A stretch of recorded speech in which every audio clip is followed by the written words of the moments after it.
Assalamualaikum warahmatullahi wabarakatuh. Bismillahirrahmanirrahim. Alhamdulillahi rabbil alamin. Wa afdalus salati wa atammu taslimi ala sayyidina Muhammadin wa ala alihi wa sahbihi ajma'in. Rabbi shrah li sadri wa yassir li amri wahlul 'uqdatam min lisani yafqahu qawli. Subhanaka la ilma lana illa ma 'allamtana innaka antal alimul hakim. Allahumma akhrijna min zulumatil wahmi wa akrimna binuril fahmi waftah alaina bima'rifatil ilmi wa sahhil akhlaqana bil hilm waj'alna mimman yastami'una al-qawla fayattabi'una ahsanah.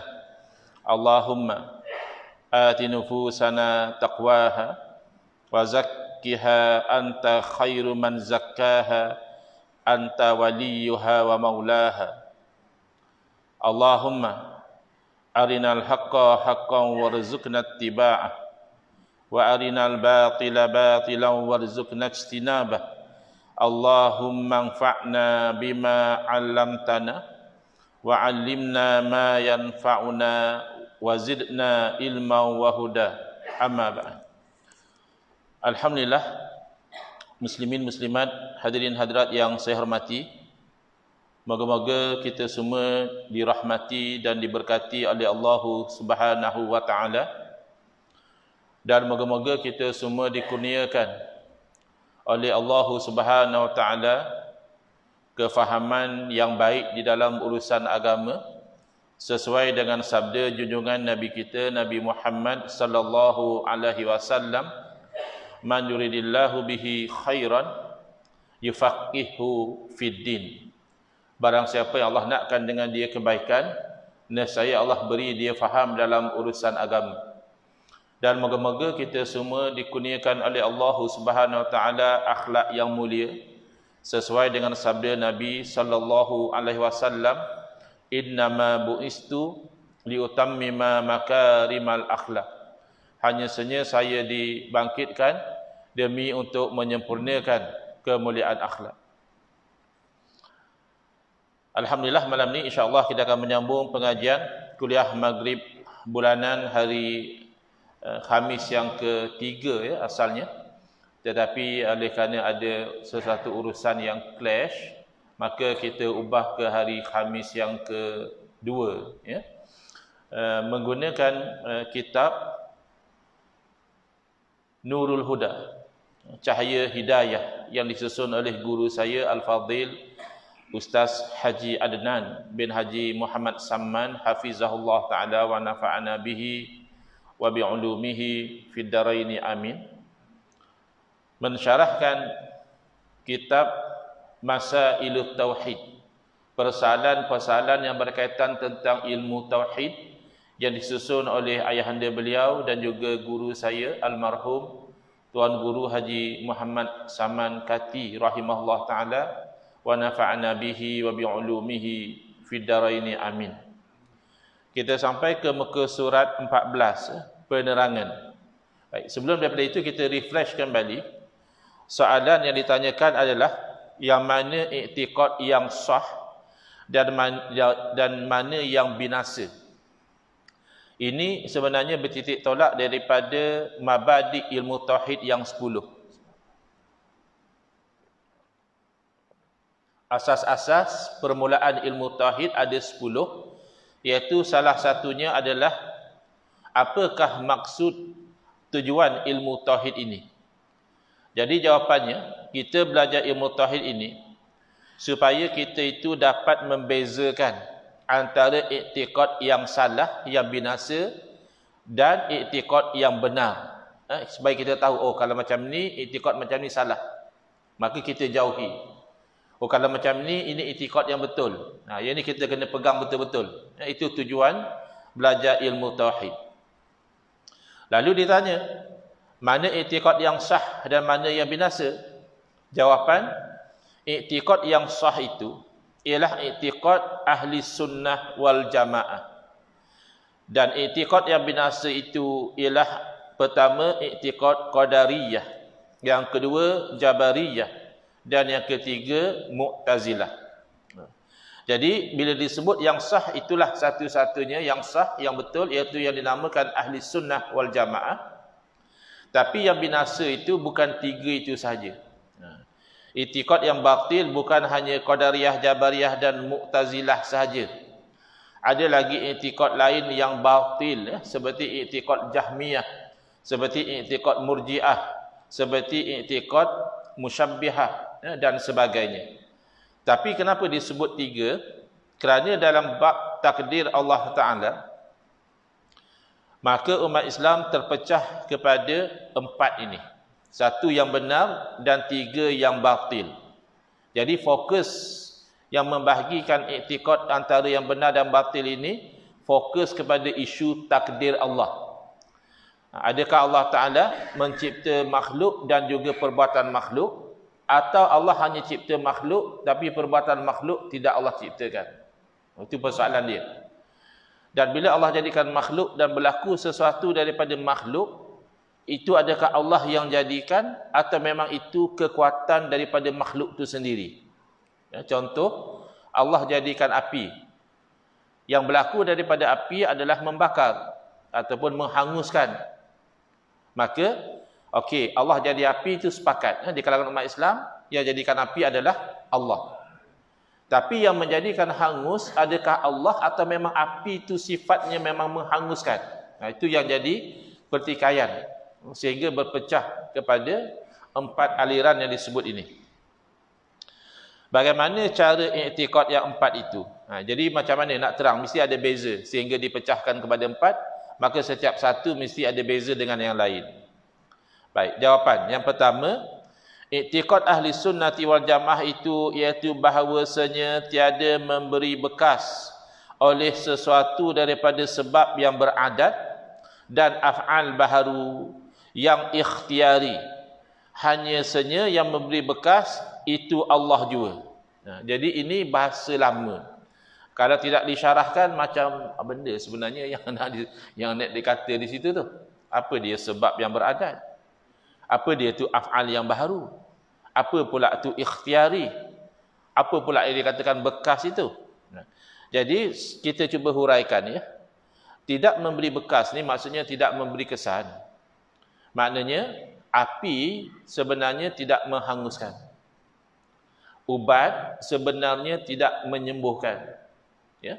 Makanan, tak kiralah nasi ke roti ke, sebenarnya tidak mengenyangkan. Itu maksudnya tidak memberi bekas. Makna bekas daripada api hangus. Bekas di sini maksudnya kesan ya.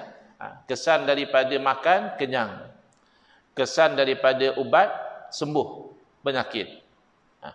Maka tidak memberi kesan sebenarnya daripada sebab yang beradat. Sebab yang beradat maksudnya common cause. Sebab yang biasa. Biasa kalau kita makan kenyang. Berlaku makan, kemudian berlaku kenyang. Itu yang biasa. Itu maksudnya beradat di sini. Bukan adat macam kita kata adat orang Melayu, adat orang Cina, adat orang India, adat pepatih, adat Temenggung. Bukan. Adat di sini maksudnya sesuatu yang repetitious. Yang berulang kali. Berulang kali makan, kenyang. Berulang kali sentuhkan sesuatu dengan api, hangus. Berulang kali makan obat, sihat. Itu maksudnya sebab yang beradat. Maka jangan sekali-kali kita sangkakan oleh kerana selalu makan kenyang, maka makanan yang mengenyangkan. Jangan. Makanan hakikatnya tidak mengenyangkan. Ubat hakikatnya tidak menyembuhkan.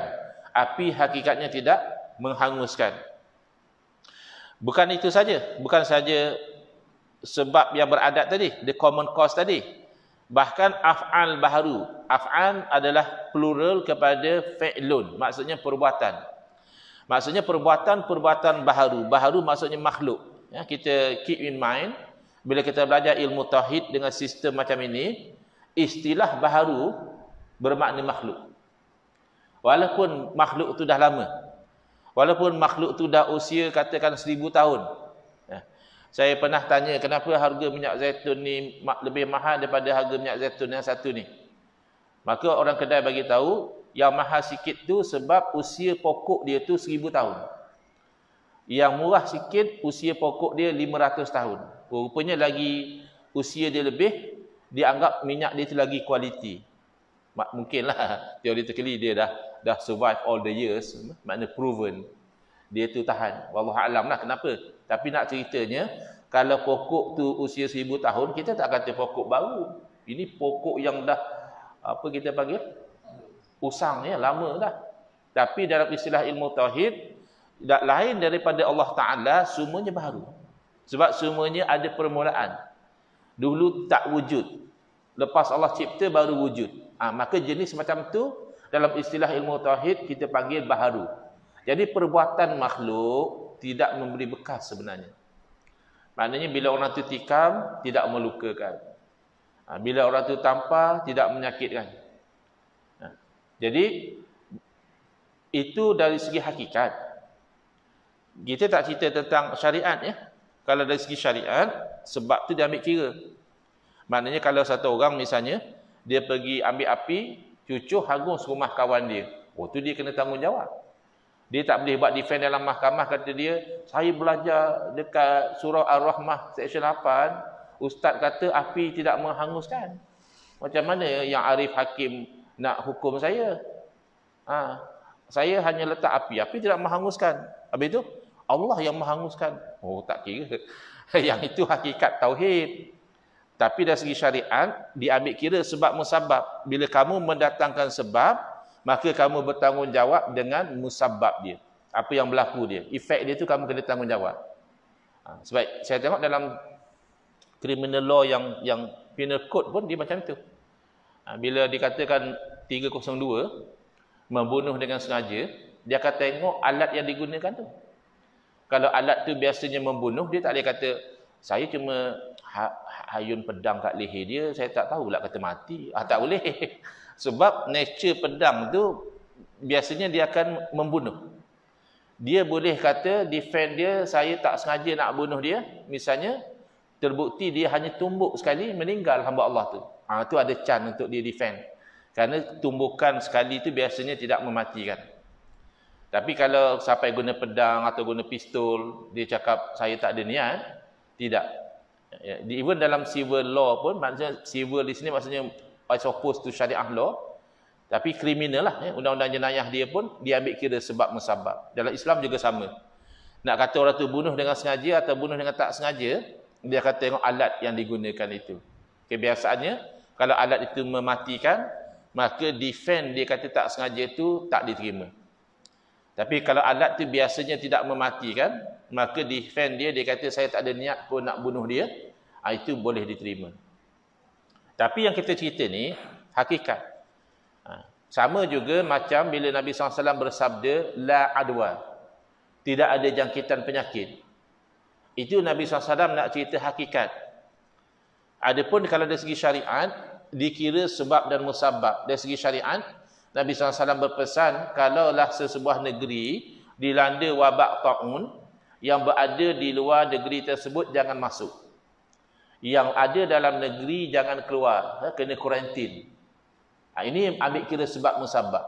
Kerana dari segi sebab musabab, kalau orang tu masuk dalam negeri yang ada penyakit taun, dia akan kena jangkitan. Demikian, kalau orang tu sudah ada dalam negeri, dia keluar, dia berpotensi merebakkan jangkitan keluar lagi luas kawasan jangkitan. Jadi itu daripada segi syariat Nabi ajar. Tapi dari segi hakikat pun Nabi kena ajar. Kerana Nabi SAW kan bersifat tabligh. Bagi dia menyampaikan syariat, bagi dia juga menyampaikan hakikat. Kalau ada orang kata dia hanya pegang hakikat, dia macam tu. Dia kata, Ustaz, lagu mana nak habaq kawan-kawan saya? Dia pun kata, kulit ni tak penting lah. Yang penting isi dia dah. Jadi, sembahyang, puasa, semua ni tak penting lah. Yang penting ma'rifatullah tu. Jadi saya tak tahu nak habaq lah kalau mereka jenis macam tu. Tapi try tengok mereka boleh ke mai sini bawa isi ya, kulit tak tinggal kat rumah. Boleh tak? Orang tu dia bawa isi ya, ke sana kemari, kulit dia buang. Mana boleh, kulit ada fungsi dia, isi ada fungsi dia. Alangkah kulit buah tu pun, kita bukan nak makan kulit dia. Generally kita tak makan kulit buah. Tapi ada fungsi dia. Contohnya kulit durian. Kan satu hal pula kita nak kopik durian dah lah tajam, silap-silap luka je. Ya. Tapi bagus juga ada kulit.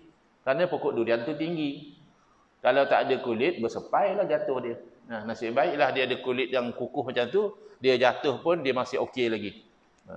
Jadi, tak betul lah kalau satu orang, dia mendakwa kononnya dia hanya pegang hakikat, syariat dah tak terpakai bagi dia, itu bohong. Kerana yang paling makrifah sekali adalah Nabi SAW, baginda tidak membuang syariat. Bahkan baginda mempertahankan syariat. Baginda mengamalkan syariat bahkan lebih pada orang lain. Kalau ikutkan sembahyang tahajud, sunat je. Ya. Tapi Nabi SAW bagi baginda wajib. Dan baginda sembahyang sampai bengkak kaki. Sampai rasa hairan. Sayyidatina Aisyah radhiyallahu anha, tidakkah baginda telah dijamin syurga? Kenapa masih sembahyang sampai susah-susah macam ni? Kalau kita lah takdir-takdir yang diberitahu, kamu ni dah dijamin ahli syurga, relax lah kita.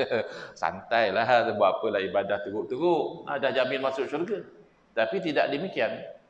Nabi SAW apabila baginda dapat kedudukan yang istimewa, bahkan baginda lebih merasa malu lagi kalau baginda tidak beribadah. Afala akunu abdan syakura.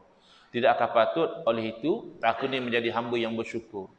Aku dah Allah jamin masuk syurga, aku patut lagi bersyukur kepada Allah Ta'ala dengan melakukan amal dan ibadah. Jadi dari segi hakikat, Nabi ajar la adwa, tidak ada jangkitan. Kerana penyakit hakikatnya daripada Allah. Jadi ada orang Arab Badawi, dia tak berapa cepat nak tangkap. Ya? Sebab orang Arab kampung, belajar ilmu hakikat tu dia slow sikit. Dia biasa jaga kambing, jaga unta. Jadi dia tanya, ya Rasulullah, macam mana Rasulullah kata tak ada jangkitan? Saya tengok, kalau ada beberapa ekor unta yang sihat, tiba-tiba masuk satu ekor unta yang berpenyakit. Tak lama lepas itu, unta yang sihat juga jadi berpenyakit. Jadi apabila orang Arab Badawi tanya macam itu, Nabi SAW dah dapat tangkap bahawa orang Arab Badawi masih terikat dengan asbab. Ini Nabi nak cerita hakikat, tapi dia masih terikat dengan asbab. Maka Nabi SAW menggunakan dalil akli. Gunakan dalil akal. Nak bagi orang Arab Badawi itu faham, Nabi tanya satu soalan yang membuka minda orang Arab Badawi ini. Nabi bertanya, faman a'dal awal. Kalau memang penyakit kena dengan jangkitan, habis unta yang mula-mula sakit berjangkit daripada siapa? Kan mesti ada unta yang mula-mula sakit. Mustahil unta ni berjangkit daripada unta ni, berjangkit pada unta ni, berjangkit pada unta ni, tak putus-putus. Tak mungkin. Dia mesti ada unta yang mula-mula sakit. Jadi kalau kamu kata penyakit itu dengan jangkitan, habis unta yang mula-mula sakit berjangkit daripada siapa? Barulah orang Arab Badawi itu faham hakikatnya penyakit daripada Allah Subhanahu Wa Taala, maka demikian juga kesembuhan daripada Allah. Tapi dari segi sebab, kan Nabi SAW bagi tahu, tidaklah Allah turunkan satu penyakit, melainkan Allah jadikan ubat. Tinggal jumpa tak jumpa je lah. Dan Nabi suruh berubat, tadawu, Nabi kata, berobatlah. Jadi Nabi ajar dua-dua. Hakikat, kita jangan terlampau risau. Kalau Allah dah takdirkan sakit, dia sakit juga. Tambah macam jenis-jenis zaman sekarang ni kan. Penyakit apa? Covid apa semua ni. Bukan boleh nampak dengan mata kepala pun. Kalau nampak seketul dekat situ, senang. Tak nampak pun. Jadi akhirnya kita tawakal lah. Kalau tidak, kita stres. Tawakal lah. Kalau memang nak kena Covid, kena. Tapi kalau tak kena juga. Tapi dari segi usaha ikhtiar, kita buat penjarakan, kita basuh tangan, kita pakai mask, itu hanya usaha ikhtiar saja. Jadi ini hakikat akidah ahli sunnah wal jamaah, the common cause, dan juga perbuatan makhluk yang dipilih oleh makhluk lah dibuat macam ni macam itu, usaha ikhtiar dia tidak memberi bekas sebenarnya, yang tidak memberi kesan. Yang memberi bekas, yang memberi kesan hanya Allah Ta'ala. Jadi kamu usaha ikhtiar lah. Kalau kamu lapar, kamu tengok biasa buat apa kalau lapar? Makan, biasa kenyang, makan. Itu syariatnya, makan. Jangan tak makan. Tapi kamu kena yakin, alhamdulillah, yang bagi aku kenyang, Allah. Allazi at'amahum min ju'. Allah lah yang bagi mereka itu makan hingga hilang rasa lapar, tu Allah sebenarnya. Makan semua itu adalah asbab. Tapi saya tak mau asbab, tak boleh lah. Maka kamu tak respect apa yang Allah Ta'ala dah susun. Ya, Allah dah letak kamu pada maqam asbab. Bahawa kamu ni jenis kalau tak makan lapar. Kamu makan. Lainlah kalau kamu tu sampai satu martabat tahwali Allah ke apa ke, ya, tak makan sebulan pun tak lapar, itu cerita lain. Nah, kita jangankan sebulan tak makan. Ya. Pagi tadi tak makan pun kita dah lapar petang. Tapi ini nak cerita akidah ahli sunnah wal jamaah. Baik, penerangan. Ahli sunnah berarti orang yang berpegang dan berpedomankan sunnah. Jadi sunnah ini tidak sempit sebagaimana yang difahami oleh sebahagian. Sebahagian orang bagi dia kita ikut sunnah ni berarti apa yang Nabi tak buat, kita jangan buat. Ini sempit. Seolah-olah sunnah itu hanya perbuatan Nabi. Sunnah dengan makna yang lebih luas adalah cara Nabi. Maka meliputi Al-Quran, meliputi perkataan Nabi SAW, meliputi perbuatan Nabi SAW, meliputi juga pengiktirafan daripada Nabi SAW terhadap apa yang dibuat oleh orang lain. Jadi tidak sempit hanya perbuatan Nabi saja, sunnah tidak. Ya, sunnah itu luas. Jadi siapa yang berpedomankan Quran dan hadis, berarti dia adalah ahli sunnah. Dan al-jamaah berarti kumpulan yang ramai dan terbanyak daripada ulama. Jadi awang yang tak faham, dia bawa ajaran yang menyeleweng. Bila kita terang pada dia, ajaran yang kamu pegang ni tak betul. Dia kata apa pula tak betul? Cuba ustaz tengok, kami ni kan tak ramai. Kami ni kan sedikit. Jadi Nabi SAW dah bagi tahu, fatuba lil ghuraba. Bertuahlah golongan yang asing, yang dagang, yakni yang tak ramai. Yang itu bukan bererti menafikan hadis yang alaikum bil jamaah. Hendaklah kamu bersama dengan jamaah. Kena faham, ya. Yang ghuraba itu adalah keadaan di mana di akhir zaman orang yang nak betul-betul berpegang dengan ajaran Islam jadi tak ramai. Sebab susah. Berpegang dengan ajaran Islam betul-betul di zaman akhir zaman itu ibarat kita menggenggam bara api. Susah. Kalau dahulu suasana pun sudah positif. Suasana itu suasana orang soleh. Kita dahlah diri kita tak soleh. Kita pula duduk dalam suasana yang tak bagus. Maka yang dagang yang sedikit yang masih berpegang teguh dengan ajaran Islam itu tak ramai. Maka fatuba lil ghuraba. Bertuahlah bagi golongan yang tak ramai tadi. Tetapi majoriti para ulama apabila mereka telah berpegang dengan satu pegangan, yang tu Nabi suruh ikut. Alaikum bil jamaah, hendaklah kamu berserta dengan jamaah, yakni kumpulan ramai daripada ulama. Ulama yang ramai-ramai pegang macam mana? Jangan ikut yang janggal. Man syazza ilan nar. Siapa yang ganjil daripada pegangan para ulama, dia nanti akan terasing dalam neraka. Fa inna syaitana ma'al wahid, Nabi sallallahu bagi tahu. Syaitan tu dia bersama dengan yang seorang-seorang. Yang belajar agama, baca buku sendiri-sendiri, tengok YouTube seorang-seorang, faham seorang-seorang. Tu mudah syaitan berdaya dia. Wa huwa minal isnaini ab'ad. Syaitan kalau dengan yang berdua dia lebih jauh. Kerana kurang-kurang kalau berdua kita kata macam ni, ustaz yang cakap macam tu kan? Maka kawan yang seorang lain kata bukan macam tu. Bukan macam tu maksud ustaz. Saya hadir kuliah tu. Maksud ustaz macam ni. Kan lain sikit sebab berdua. Apatah lagi kalau kumpulan ramai daripada para ulama, tentulah syaitan lagi jauh. Jadi kena ada elemen al-jamaah. Iaitulah orang-orang yang berpegang kepada dalil-dalil Al-Quran dan Al-Hadis serta ijma' ulama.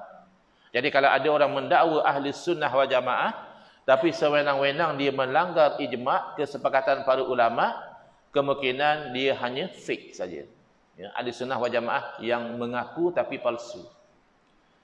Kalau ahli sunnah wal jamaah dia kena ada elemen ikut sunnah, yakni Quran dan hadis. Dia juga ada elemen al-jamaah, iaitu tidak melanggar ijma' kesepakatan para ulama. Misalnya dalam Al-Quran termaktub, wa ma ramaita id ramaita walakinallaha rama. Jadi orang yang tak faham, dia menganggap seolah-olah Quran itu bercanggah satu sama lain. Tak mungkin. Kerana Al-Quran itu daripada Allah Ta'ala. Yang bercanggah tu kalau lain daripada Allah. Lau kana min indi ghairillahi lawajadu fihi ikhtilafan katsira. Kalaulah ianya itu bukan daripada sisi Allah Taala, nescaya mereka akan dapati pencanggahan yang banyak. Tapi Al-Quran ni daripada Allah. Tak mungkin bercanggah. Habis ni macam mana nak faham ni? Ayat 17 surah Al-Anfal ni macam mana nak faham? Mula-mula Allah nafikan wa ma ramaita, dan bukanlah kamu yang melontar.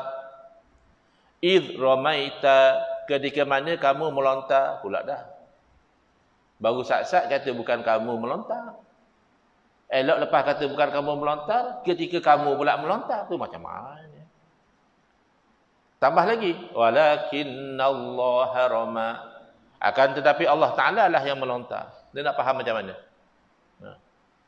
Kena faham mengikut kefahaman ahli sunnah wal jamaah. Wa ma ramaita khalqan id ramaita kasban walakinallaha rama haqiqatan. Itu tafsir dia. Wa ma ramaita khalqan, bukan kamu yang menciptakan pelontaran tu. Allah yang ciptakan. Memang zahir nampak kamu yang lontar. Ya, kamu ambil batu, nampaknya kamu yang lontar. Ya. Hakikat apa? Perbuatan kamu pun Allah yang ciptakan. Wallahu khalaqakum wa ma ta'malun.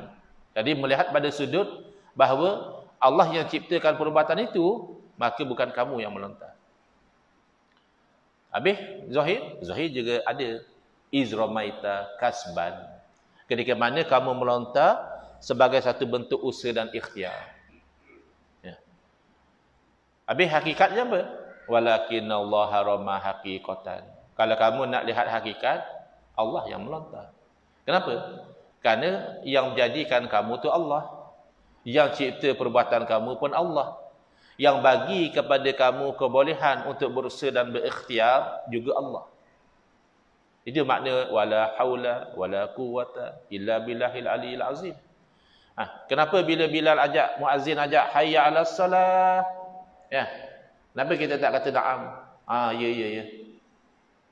Sebab tak mahu kita lupa hakikat. Wala haula, tidak ada daya upaya kita nak tolak benda-benda buruk. Wala quwwata, tidak ada kekuatan kita nak buat benda baik. Illa billah. Supaya kita tak lupa hakikat tu. Zahir kita lah usaha. Nak semayang, pergi ambil wudu, pergi bersiap, start motor, ya. Sampai parking, masuk surau, angkat takbir. Itu zahirnya. Kena usaha ikhtiar lah. Sebab tak mahu terjerumus salah satu. Wa ma ramaita, bukan kamu yang melontar, ni menafikan i'tiqad qadariyah. Qadariyah kata manusia buat sendiri, bukan Allah. Allah nafikan tu. Wa ma ramaita. Jabariyah sebaliknya pula. Nanti kita akan lihat Jabariyah. Jabariyah ni dia kata usaha ikhtiar pun tak ada. Kita manusia ni macam debu je, macam bulu kapas ditiup angin je. Tak ada apa-apa, tak ada usaha ikhtiar. Jadi orang Jabariyah ni nanti kalau dia tak semayang pun dia tak semayang lah. Kita kata kenapa bang tak semayang? Dia nak buat macam mana? Ustaz, saya ni memang Allah dah takdirkan tak semayang. Macam tu. Tapi kalau kita lempang dia marah juga. Cuba lempang orang Jabariyah. Dia kata macam mana Ustaz, Allah dah takdirkan saya tak semayang. Mesti dia marah. Dia kata apa Ustaz ni? Tanpa orang macam ni. Sabarlah bang, ni Allah dah takdirkan saya tanpa bang. Kan tak selesai. Dia tak boleh macam itu. Maka Allah nafikan juga tu. Izramaita. Allah nisbahkan perbuatan melontar itu kepada makhluk. Setelah Allah nafikan, wa ma ramaita, makna secara penciptaan bukan kamu yang ciptakan pelontaran itu, tapi secara usaha ikhtiar kamu. Izramaita. Ketika mana kamu melontar. Tapi jangan lupa hakikat. Walakinallaha rama. Kalau dari segi hakikat, semuanya adalah berlaku dengan takdir Allah Subhanahu Wa Taala. Ini sebab tu ahli sunnah wal jamaah pegang macam tu. Dalil ambil daripada Quran. Bukan reka-reka. Ni mana datang ni? Usaha ikhtiar tidak memberi bekas. Mana datang sebab tidak memberi bekas? Ini wa ma ramaita id ramaita walakinallaha rama. Dan sabda Nabi sallallahu alaihi wasallam, "Alaikum bil jamaah wa iyyakumul furqa fa inna syaitana ma'al wahid ila akhiril hadis." Wajib kamu itu bersama dengan jemaah, yakni jemaah para alim ulama. bukan jamaah orang-orang jahil. Wa iyyakumul furqah, jauhilah yang berpecah-pecah tu. Yang bawa ajaran-ajaran pelik, ganjil daripada ijma' ulama, bercanggah dengan ijma' ulama, jauhi. Kenapa? Fa inna syaitana ma'al wahid. Kerana syaitan itu dia sentiasa bersama dengan yang seorang-seorang. Mana mudah dia sesatkan. Macam kambing. Kambing yang ditangkap oleh serigala tu ia biasa yang jauh terpisah daripada grup dia. Kalau duduk dalam grup tu serigala takut. Susah dia nak tangkap. Tapi yang main jauh seko-seko tu senang dia nak. Itu gambaran dia.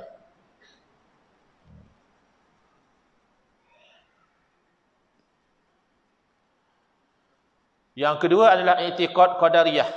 Yang kedua, start daripada yang kedua, 3 ke 4 ni cerita akidah yang binasa. Iaitu bahawasanya baharu, iaitu makhluk dan kainat, makna perkara-perkara yang berlaku itu memberi bekas dengan tabiatnya, yakni dengan zatnya. Ini golongan naturalist. Kenapa jadi macam ni? Mother nature kata dia. Kan ke alam ni berubah jadi macam ni tak ke tunjukkan ada Tuhan? Tak ada Tuhan. Habis tu orang ni daripada tak ada jadi ada. Dia dulu tak seorang-seorang je kahwin dapat 10 anak, datang daripada mana? Nature kata dia.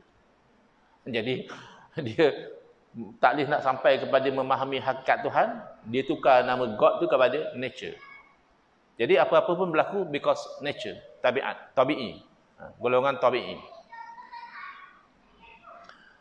Maka i'tiqad ini tiada khilaf ulama tentang kufurnya. Jadi kafir orang yang berakidah macam ini. Sebab syirik lah. Satu, kuasa Allah, iaitu menciptakan api. Satu lagi, kuasa api. Memang api itu dia ada kekuatan tersendiri untuk membakar. Bukan Allah yang membakar, tapi memang api yang ciri membakar. Maka ada kuasa api, ada kuasa nasi mengenyangkan, ada kuasa ubat menyembuhkan, ada kuasa manusia buat macam-macam. Bahkan sesatnya akidah qadariyah ni, dia kata oleh kerana Allah tidak menciptakan perbuatan makhluk, Allah pun tak tahu makhluk nak buat apa. Sehinggalah makhluk tu buat, baru Allah tahu. Jadi bila dinafikan kudrah Allah, dinafikan ilmu Allah, sepakat ulama mengatakan akidah macam ini bukan sahaja bid'ah, rekaan, bahkan juga kufur. Orang itu wajib bertaubat, bersyahadah semula. Sebab dia dah jadi musyrik dengan akidah qadariyah. Next insya-Allah kita lihat akidah Jabariyah pula. Macam mana akidah Jabariyah.